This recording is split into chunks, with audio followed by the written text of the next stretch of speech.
అందరికీ యాషువ మెస్సియా నామం పేరిట షలోం. ఈ వారం 23వ పర్ష పెకుదేయ్. పెకుదేయ్ అనగా లెక్కించుట అని అర్థం. సెఫర్ తోరా నందు ఇది 23వ పర్ష. సెఫర్ షెమోత్ నందు ఇది 11వ పర్ష. 7వ అలియా వాక్య భాగములు.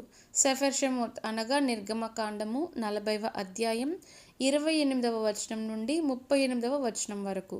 7వ అలియా క్లుప్త వివరణ. మోషే గుడార పాత్రల సరైన స్థానాన్ని పూర్తి చేశారు.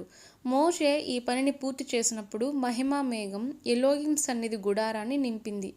ఈ మేఘం యూదుల ఎడారి నివాసం అంతటా వారికి మార్గదర్శకంగా కూడా పనిచేసింది. మేఘం పైకి లేచినప్పుడు ప్రజలు ప్రయాణించి, మేఘం విశ్రాంతి తీసుకునే వరకు దానిని అనుసరించి, మేఘం మళ్ళీ పైకి లేచే వరకు వారు అక్కడ బస చేసేవారు. మిష్కాన్ పూర్తిగా సిద్ధమైన తర్వాత ఒక మేఘం దానిని కప్పివేస్తుంది. ఇది ఎలోహిం ఉనికిని సూచిస్తుంది. ఈ మేఘం ఉన్నప్పుడు మోషే గుడారంలోనికి ప్రవేశించలేకపోతారు. ఇశ్రాయేలీయులు ఈ మేఘాన్ని అనుసరించి తమ ప్రయాణాలను నిర్ణయిస్తారు. మేఘం లేచినప్పుడు ప్రయాణిస్తారు, ఉన్నప్పుడు శిబిరం వేస్తారు. ఈ సారాంశం పెకుదేయ్ పర్ష యొక్క ప్రధాన అంశాలను సంగ్రహంగా వివరిస్తుంది.